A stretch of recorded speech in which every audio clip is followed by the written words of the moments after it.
하나님 말씀은 요한복음 7장, 우리 신약성경 155면 요한복음 7장 25절로 36절 말씀입니다.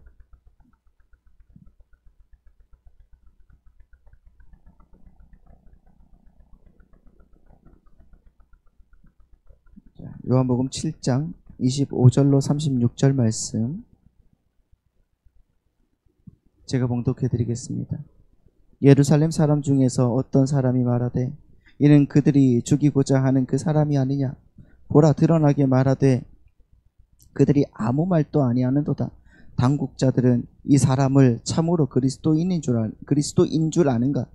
그러나 우리는 이 사람이 어디서 왔는지 아노라. 그리스도께서 오실 때에는 어디서 오시는지 아는 자가 없으리라 하는지라. 예수께서 성전에서 가르치시며 외쳐 이르시되 너희가 나를 알고 내가 어디서 온 것도 알거니와 내가 스스로 온 것이 아니니라. 나를 보내신 이는 참되시니 너희는 그를 알지 못하나 나는 아노니 이는 내가 그에게서 났고 그가 나를 보내셨음이니라 하시니 그들이 예수를 잡고자 하나 손을 대는 자가 없으니 이는 그의 때가 아직 이르지 아니하였음이라. 무리 중에 많은 사람이 예수를 믿고 말하되 그리스도께서 오실지라도 그 행하실 표적이 이 사람이 행한 것보다 더 많으리 하니 예수에 대하여 무리가 수군하는 것이 바리새인들에게 들린지라. 대제사장들과 바리새인들이 그를 잡으려고 아랫사람들을 보내니 예수께서 이르시되 내가 너희와 함께 조금 더 있다가 나를 보내신 이에게로 돌아가겠노라. 너희가 나를 찾아도 만나지 못할 터이요 나 있는 곳에 오지도 못하리라 하시니 이에 유대인들이 서로 묻되 이 사람이 어디로 가기에 우리가 그를 만나지 못하리오. 헬라인 중에 흩어져 사는 자들에게로 가서 헬라인을 가르칠 터인가. 나를 찾아도 만나지 못할 터이요 나 있는 곳에 오지도 못하리라 한 이 말이 무슨 말이냐 하니라. 아멘. 자, 오늘 또 살아계신 하나님께서 우리의 마음과 생각을 인도하시고 역사하실 줄 믿습니다. 우리가 늘 주님만 바라보고 나아갈 수 있는 믿음의 백성들 되었으면 좋겠습니다. 그런 마음으로 이 시간 우리 앞뒤 좌우로 인사하겠습니다. 사랑하고 축복합니다. 자, 이렇게 인사하시죠. 하나님만 바라봅시다. 하나님만 바라봅시다. 할렐루야. 자, 우리는 하나님만 바라볼 수 있는 사람이 되어야 될 줄 믿습니다. 우리가 지난주에 세상 사람들은 인과율, 그렇죠, 인과율, 그러니까 원인과 결과에 따라서 사람들을 판단하고 재단한다고 말씀을 드렸습니다. 그렇죠? 보세요. 세상의 지식은 나의 노력과 나의 열심에 비례해서 주어지는 거니까 사람들은 다 또 그렇게 살아왔지 않습니까? 그렇게 살아왔으니까 그래서 내가 얼마나 열심히 했는지를 자랑한단 말이에요. 그래서 여러분 우리 저희 때 지금도 마찬가지겠지만은 그 대학 입시하는 그 사람들을 보면 그렇잖아요. 4당 5락, 뭐 3당 4락, 뭐 이런 말 있잖아요. 그러니까 4시간을 자면은 붙고 5시간을 자면은 떨어진다. 저만 아는 얘기예요? 아니잖아요. 자, 그렇잖아요. 4시간을 자면은 다들 그렇게 안 하셨으니까 뭐 그런데 그런 말이 있었어요. 4시간을 자면 우리 학교는 특히 또 더 그랬어요. 열심히 시킨다고. 그래서 뭐 12시까지 막 자율학습 시키고 막 그랬거든요. 그러니까 4시간을 자면은 붙고 5시간을 자면 떨어진다. 뭐 또 인류대 가는 애들은 막 3시간을 자야 되고 막 그래요. 그래서 그 입시에서 학력고사나 뭐 수능에 그 만점 받은 사람들은 꼭 TV에서 취재하잖아요. 그렇잖아요. 그러면은 이 사람들이 꼭 뭐라고 합니까? 저는요 교과서 위주로 공부했고요. 그러잖아요. 3시간에서 4시간 자면서 공부를 했어요. 이제 좀 자고 싶어요. 뭐 이런다고요. 얼마나 재수가 없어요. 미안하지? 말이 나왔어요. 아무튼 그랬단 말이에요. 그러니까 나에게는 그런 원인이 있었기 때문에 이런 결과가 주어졌습니다. 이런 거 아닙니까? 뉴스에 여러분 기업인들이나 아니면 정치인들 같은 사람들을 막 이렇게 소개할 때 그러잖아요. 뭐부터 말하는지 아십니까? 그가 얼마나 고된 인고의 세월을 겪었는가. 그것부터 꺼낸단 말이에요. 그러니까 그 원인이 있었기 때문에 이렇게 위대한 사람이 될 수가 있었다. 우리가 여러분 세종대왕이나 아니면 이순신 장군의 그 위인전을 보면 어떻습니까? 이렇게 어려운 세월을 겪어내고 나서 이렇게 위대한 사람이 되었다. 원인이 있으면 결과가 있다는 거예요. 그러니까 이 인과율은 어디에서 만들어낸 거죠? 이 세상이 만들어낸 겁니다. 그러니까 이 세상이 만들었고 그런 사람들이 계속해서 업그레이드를 하면서 만들어 놓고 있단 말이에요. 지금도. 그렇게 보면은 이 인과율은 더 과거 그러니까 조선시대, 고려시대, 신라시대 뭐 이러면서 여러분 어떻게 보면 창세기의 그 선악과를 먹은 아담에게까지 거슬러 올라가는 거예요. 생각을 해보십시오. 그 아담의 아들인 가인의 후손들이 어떻게 살았는가. 여러분 우리가 창세기를 함께 공부를 하면서 봤지 않습니까? 창조 시대부터 그러니까 처음 세상부터 그들은 세상의 힘을 자기의 인생의 목적으로 삼았단 말이에요.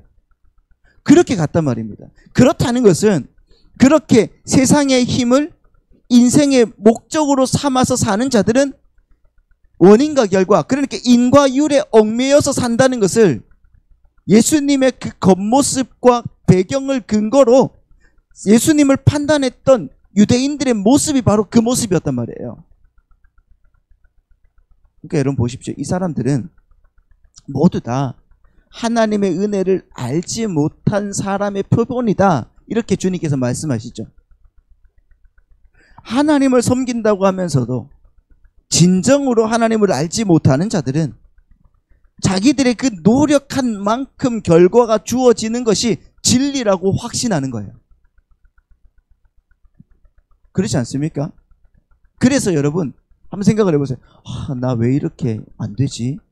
나 왜 이렇게 힘들지? 왜 이렇게 어렵지? 하면 여러분 뭐라고 그래요? 네가 기도 안 해서 그렇잖아. 기도하면 된다. 원인과 결과예요. 아닙니까? 네가 교회에 헌신을 안 하니까 그렇잖아.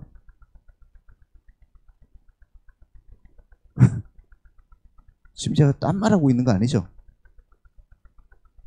1시간 일찍 오셔서 좀 피곤해서 그러시는 거예요. 그러한 노력과 결과는 이 세상의 것으로 드러나야 믿는 거예요, 사람들이. 그래서 그들은 지키지 못할 율법을 지키는 것 아닙니까? 절기를 지키는 것 아니에요? 근데 성경은 그러한 사람들을 가리켜서 뭐라고 한다고요? 불신자, 믿지 않는 자, 분명하게 밝히고 있단 말입니다. 근데 여러분 그와 반대로 율법과 절기의 그 진리를 아는 사람들은 그러니까 진정한 의미를 아는 사람들은 여러분 다 아시죠? 그 율법과 절기의 진정한 의미를 다 아시지 않습니까?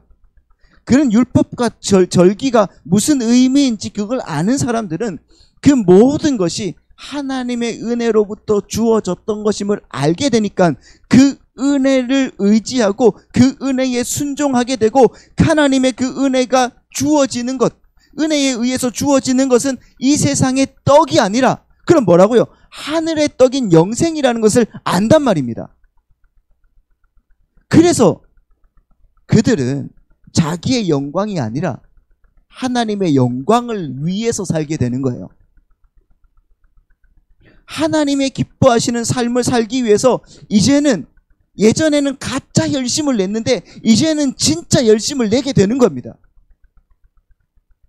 그러니까 그거는 전자와는 완전히 다른 종류의 열심이란 말이에요.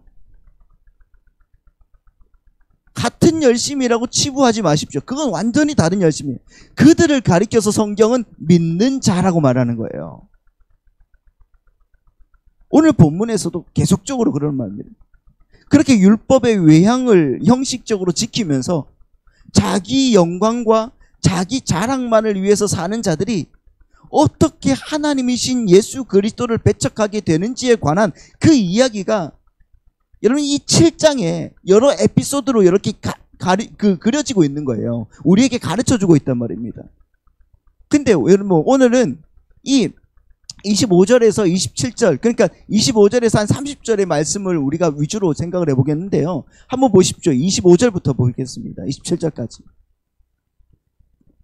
같이 읽습니다. 시작. 예루살렘 사람 중에서 어떤 사람이 말하되 이는 그들이 죽이고자 하는 그 사람이 아니냐. 보라, 드러나게 말하되 그들이 아무 말도 아니하는도다. 당국자들은 이 사람을 참으로 그리스도인 줄 아는가. 그러나 우리는 이 사람이 어디서 왔는지 아노라. 그리스도께서 오실 때에는 어디서 오시는지 아는 자가 없으리라는지라. 이렇게 말씀하고 있어요. 그러니까 예수님께서 이제 성전에 오셨어요. 그렇죠. 이 절기 때 성전에 오셔서 이제 성전에서 가르치는 것을 본 유대인들이 예수님과 당국자들을 조롱하는 그런 장면이 나오는 거예요. 지금 유대인들이, 야, 아무것도 배우지 못한 예수님께서 공개적으로 복음을 가르치고 계신단 말이에요. 그렇죠. 그런데 26절에 보면은 그때 유대인들이 뭐라고 하냐고요. 우리가 저 사람을 아는데, 저 사람이 어디서 온 줄 아는데 당국자들이 저 사람을 진짜 그리스도로 아는 것 아니냐. 너희 당국자들은 어떻게 저런 자 손도 못 대고 있는 거냐. 이렇게 비아냥거리는 거예요. 그러니까 마찬가지죠, 여러분.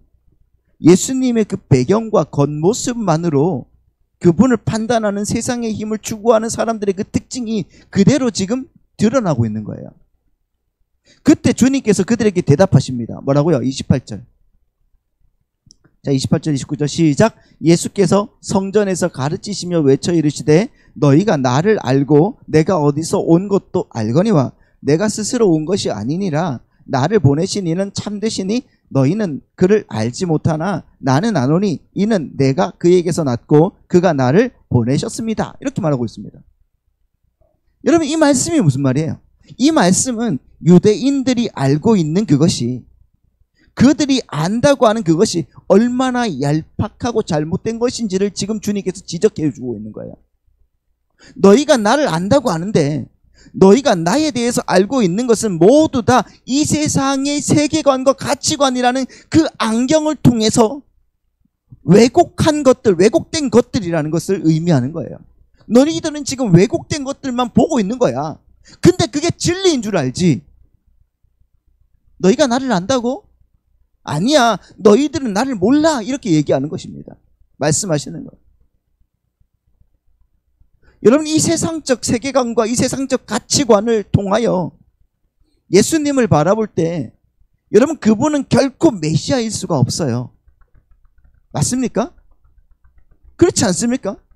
가난하고 약하고 못생기고 작고 초라한 그런 모습의 예수님은 여러분, 강력한 힘을 소유하고 그들에게 다윗의 왕국의 그 영화를 안겨다 줄 정치적이고 경제적 메시아를 기다린 유대인들에게는 여러분, 정말 그렇게 매력 없는 분이 있겠습니까? 없다는 거예요.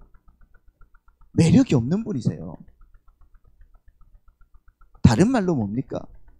여러분, 세상의 영광과 힘을 추구하는 사람들은 절대로 십자가를 지기 위해서 가장 낮은 곳으로 오신 예수 그리스도를 이해하지도 못하는 거고, 그리고 알아보지도 못한다는 말입니다. 지금도 마찬가지 아닙니까? 여러분, 지금 오늘날에도 예수를 믿는다고 하는 많은 사람들이 그런 강력한 힘을 갖고 나를 도와줄 예수, 그런 메시아를 믿는 사람들이 얼마나 많이 있냐고요. 어떤 사람들은 그게 뭐가 나쁜 거야, 이렇게 여러분 생각하실지도 모르겠지만은 지금 우리가 함께 생각하고 있는 이 요한복음 7장이 바로 거기에 대한 경고를 하고 있는, 그 경고를 하고 있는 장이란 말이에요. 그 경고의 메시지를 담고 있는 장이란 말입니다. 여러분, 예수님을 믿는 거는 주님이 지금 말씀하시는 거예요. 그런 식으로 믿는 게 아니라는 거예요. 세상의 가치관을 가지고, 세상의 어떤 생각을 가지고 예수님을 믿는 게 아니에요. 세상의 가치관과 세상의 세계관을 통해서 기독교를 이해하려고 하시면 안 된단 말입니다. 보십시오. 기독교는 세상이 가치로 정해준 것들, 그런 것들을 많이 얻어내고 쌓는 것이라고 생각하시면 안 된다고 말합니다.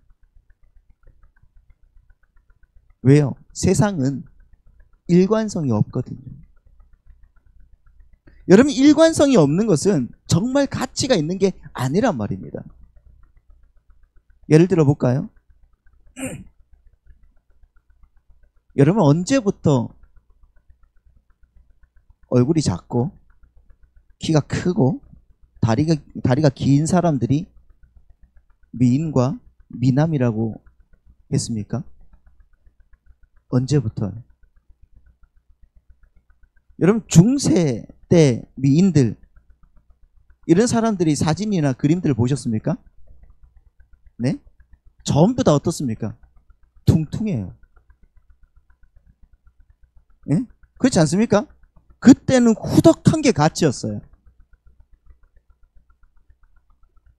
조선시대 때 여러분 미인도 보셨습니까? 어떻습니까? 그냥 눈을 완전히 쫙 찢어져가지고, 그렇잖아요. 새우눈에다가 통통하고 뭐 그렇고 키도 조그맣고, 그때 당시에 미인의 기준이 바로 그거였단 말이에요. 근데 지금 어떻습니까? 무조건 날씬해야 되고, 무조건 키가 커야 되고, 얼굴도 작고 갸름하고, 막 한 대 치면 막 쓰러질 것 같고. 여기는 다 그렇습니다. 그리고 지금 또 보십시오. 지금 금과 은, 금값이 지금 너무 많이 떴죠. 그렇지 않습니까? 근데 지금 금과 은은 굉장히 비싸지만은, 여러분 십자군 전쟁 이전에 그 금과 은은요, 여러분 굉장히 비싼 게 아니에요. 그때 당시에는 소금이 굉장히 비쌌던 때였어요. 가치가 바뀌었단 말이에요. 그러니까 사람들이 이렇게 정해놓은 가치라는 것은 수시로 바뀝니다. 또 앞으로 여러분 미남과 미녀가 어떻게 바뀔 줄 몰라요. 그 기준이. 저 같은 사람으로 막 바뀔 줄 모른다고요. 어렵겠지만. 아무튼 여러분, 앞으로 어떤 것이 더 가치 있는 것인지, 어떤 것이 더 가치 있는 것이 될지는 아무도 모릅니다. 50년 전에 여러분 반도체가 얼마나 가치가 있었습니까? 근데 지금은 그 반도체가 없으면 안 될 시대적 가치로 바뀌었어요. 조선시대 때는 백정이 굉장히 천한 직업이었어요. 그런데 지금 정육종 사장님은 돈 잘 버는 좋은 직업을 가진 사람이란 말이에요. 가치가 바뀌었습니다. 그러니까 이런 수시로 변하는 일관성이 없는 것들은 여러분들이 가치라고 생각하면 안 된다는 거예요. 할렐루야. 이거 아멘 하면 안 되는데, 참 죄송합니다만. 여러분, 진짜 가치 있는 것은 하늘의 것밖에 없다는 거예요. 그래서 진짜 가치 있는 것은 하나님밖에 없는 겁니다. 여러분, 그리스도인들은, 기독교인은요, 그걸 추구하는 거예요. 하늘의 것을 추구하는 사람들이라는 겁니다. 주님이 계속적으로 말씀하시지 않습니까? 당신은 스스로 온 것이 아니다. 나는 스스로 온 것이 아니라 누가 보내서 왔는데 그 보내신 분이 참이시다 그러시죠. 유대인들은 이 참이시라는 말을 들었어요. 참이시라는 말을 들었을 때, 그 참된 분은 오직 하나님이라는 것을 금방 알아차렸단 말이에요. 그런데 주님이 뭐라고 하세요? 그 참이신 하나님을 너희는 알지 못해 라고 그들의 자존심을 팍 긁어버리는 거예요. 너희들 몰라.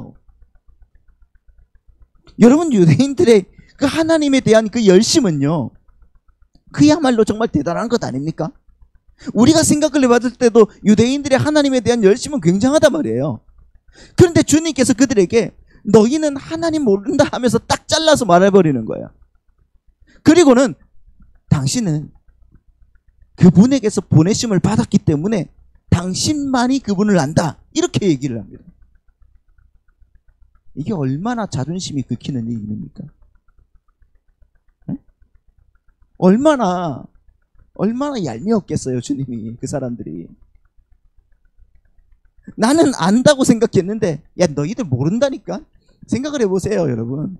제가 이 문제에 대해서 알고 있는데 자꾸 여러분들이 있잖아요. 저한테 너 몰라 너 몰라 그러면 제가 얼마나 긁히겠습니까? 그렇단 말이에요. 그런데 너희들은 몰라 그런데 나는 알아 하면서 자꾸 놀리는데, 그러니까 주님이 그러시는데, 그러니까 그 유대인들이 뭐예요? 잡아 죽이고 싶은 거죠. 그렇지 않아도 하나님에게서 나왔고 하나님으로부터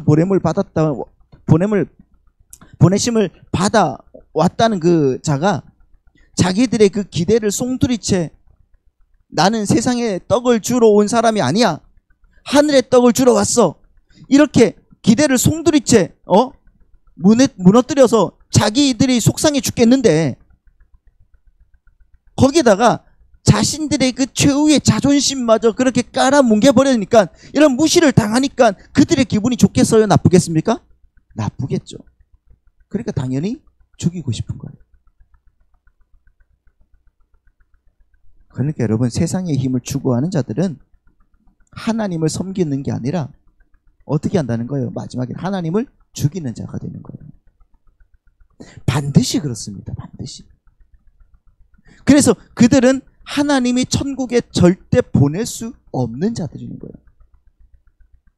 이 말은 이거잖아요.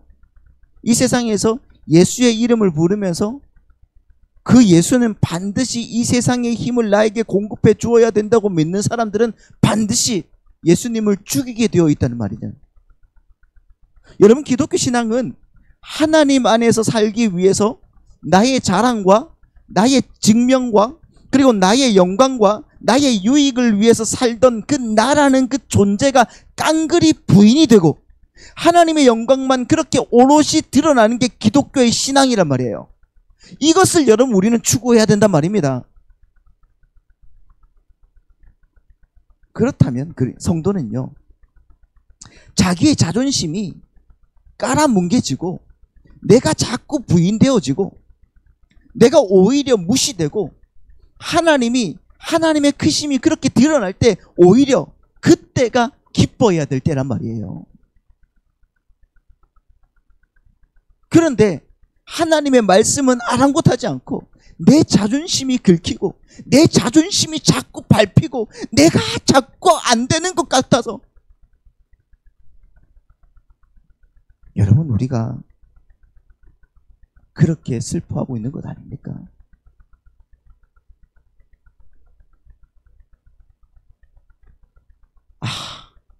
하나님이 나를 이렇게 만져주시는 거구나. 이 신앙의 목표 지점인 그 거룩의 그 완성의 자리로 나를 이렇게 부인시키시고 하나님만 드러나는 그 자리로 나를 지금 열심히 이렇게 끌고 가시는 거구나. 이걸 여러분 외치면서 찬양하면서 여러분 우리가 그렇게 걸어가야 되는 게 신앙이란 말입니다. 믿으십니까? 그러나 하나님을 알지 못하는 자들은 내가 부인이 되고 내가 무시를 당하면 그게 하나님일지라도 어떻게 한다고요? 죽여버리려고 한단 말이에요. 유대인들이 그랬잖아요. 그게 바로 우리라니까요. 그러니까 우리는 이 땅에서 나는 티끌이구나, 나는 진짜 먼지구나, 나는 지금 정말 무에서 창조된 자가 맞구나, 그것을 아는, 그러니까 아무것도 없는 무에서 창조된 자가 자기는 있는 자, 그러니까 유인 줄 알았다가 다시 무로 재창조되는 게 신앙생활이라는 거예요. 그래서 나는 nothing, 나는 아무것도 아니었구나, 나는 원래 가인이었는데 하나님께서 나를 아벨로 바꾸어 주시는 거구나. 아벨이 뭐예요? 하벨이란 뜻이 아무것도 아닌 자란 말이에요. nothing이란 말, nothing. 그래서 오자마자 죽은 거예요. 그게 바로 신앙생활이란 말입니다. 그렇게 이 땅에서 우리는 부지런히 우리 삶이 부인되는 그런 삶을 살아가야 되는 거예요. 다시 말하면 우리는 죽어야 되는 거예요. 계속적으로.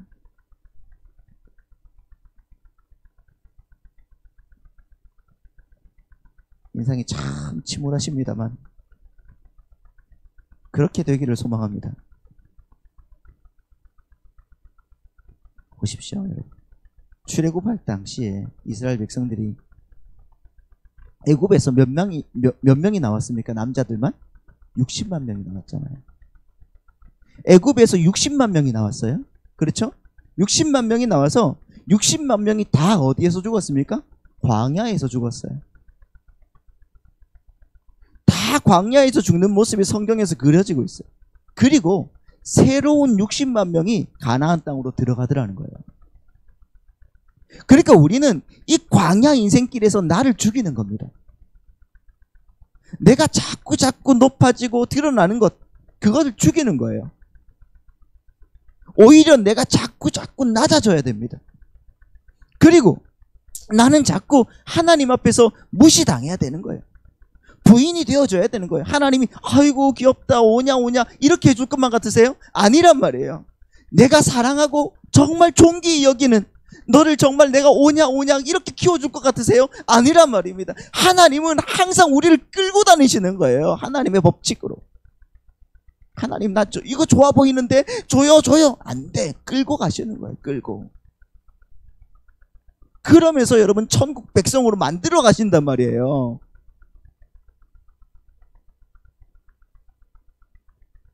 그렇게 부인이 되어져 가는 겁니다. 그러니까 하나님이 나를 위해서 존재한다는 생각은 여러분들은 버리셔야 되는 거예요. 내가 하나님을 위해서 존재하는 거예요. 내가. 하나님은 그만큼 크신 분이라니까요. 우리가 상상할 수도 없을 만큼 크신 분이세요. 믿으십니까? 그런데 그분을 우리가 수단과 방법으로 동원해서 우리의 유익을 채우는 게 기독교라는, 이 말이 됩니까? 말이 안 되는 거예요. 그거는 하나님이 누구신지 조직신학, 그러니까 신론, 그 신론에 대한 정의도 제대로 못 내리고 있는 겁니다. 그렇다면 우리는 과연 하나님과 그분이 보내신 예수 그리스도를 제대로 알고 있기나 한 건가? 이분은 찰떡같이 자기들이 하나님을 알고 있다고 했는데 예수님이 너희는 몰라 하고 얘기했잖아요. 너희는 몰라. 만약에 우리에게 와서 예수님이 야 너희는 하나님 몰라 이렇게 말씀하시면 어떻게 할 거예요? 큰일 나는 거지 아닙니까? 우리는 여러분 그때 지옥 가는 겁니다. 지옥 가는 거. 우리는 지금 열심히 예수를 믿는다고 믿고 있는데 예수님이 어느 날 오시더니 너는 하나님 몰라 그럼 어떻게 하실 거냐고요. 여러분 또 아니야 난 알아 모르긴 왜 몰라 하면서 예수님 목 조를 거예요. 그러면 어떻게 알까요? 그럼 어떻게 알아요? 우리가 진짜 하나님을 제대로 알고 믿고 있는 건지 아니면 모르고 엉뚱하게 믿고 있는 건지 어떻게 합니까? 간단합니다. 우리가 메시아는 세상의 힘을 공급해주고 소원이나 들어주기 위해 오신 분이 아니라 하늘의 생명인 영생을 주러 오신 분이다. 그리고 그 영생을 받은 자들은 이 세상에서 잘 먹고 잘 사는 것을 목표로 해서 사는 자들이 아니라 하나님 나라의 삶의 원리인 그 십자가의 삶을 이 땅에서 살아야 된다. 뿐만 아니라 영생은 너희들이 뭔가 남들보다 잘나서 너희들의 열심을 부려서 주어지는 것이 아니라 오직 하나님의 은혜로만 주어지는 것이다. 그러니까 잘난 척하지 말아라는 주님의 그 말씀을 이해하는 자들, 그들만이 하나님의 은혜가 부어지는 거예요.